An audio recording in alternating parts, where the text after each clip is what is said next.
अगर मैं तुम्हें कहूं कि ये पूरा ब्रह्मांड अभी खत्म होने वाला है और ये कहानी उसका आखिरी सच है, तो एक वैज्ञानिक था, नाम था विवान।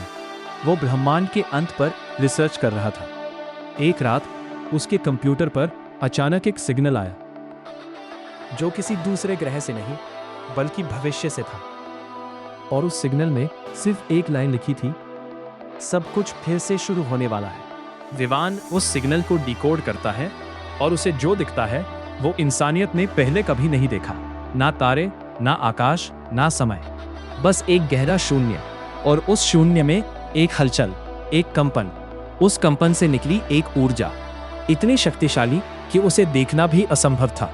और उसी ऊर्जा से प्रकट हुआ भगवान शिव। ना जन्म, ना अंत, बस एक अनंत अस्तित्व।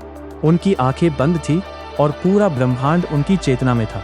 अचानक एक ध्वनि गूंजी और उसी एक ध्वनि से समय चल पड़ा, ऊर्जा फैलने लगी और जन्म हुआ ब्रह्मांड का।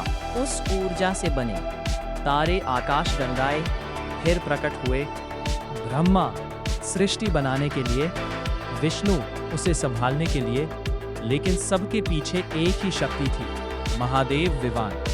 ये सब देख रहा था जैसे वो खुद उस समय में मौजूद हो। फिर अचानक उसके सामने भविष्य का दृश्य आता है। तारे एक एक करके बुझने लगे, ग्रह टूटने लगे, आकाश गंगाएं टकराने लगी और पूरा ब्रह्मांड धीरे धीरे खत्म होने लगा। विवान चिल्लाया, ये सब क्यों हो रहा है? तभी एक आवाज आई, जो शुरू हुआ है उसका अंत तय है। और वो आवाज किसी इंसान की नहीं थी।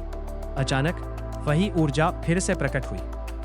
महादेव, उन्होंने अपनी आंखें खोली और जैसे ही उनकी आंखें खुली, पूरा ब्रह्मांड टूटने लगा। विवान डर गया, तो क्या सब खत्म हो जाएगा? महादेव मुस्कुराए और बोले, अंत ही शुरुआत है। और फिर सब कुछ शून्य में बदल गया। ना समय, ना आकाश, ना कोई अस्तित्व, बस एक बार फिर वही शांति। और उसी शांति में फिर से एक कंपन हुआ। विवान की स्क्रीन बंद हो गई और आखिरी मैसेज आया, ये ब्रह्मांड पहली बार नहीं बना और आखिरी बार भी नहीं टूटेगा।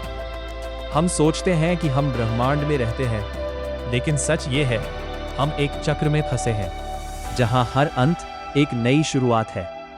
कहानी अच्छी लगी हो तो लाइक, सब्सक्राइब और ऐसी कहानी के लिए कमेंट करें।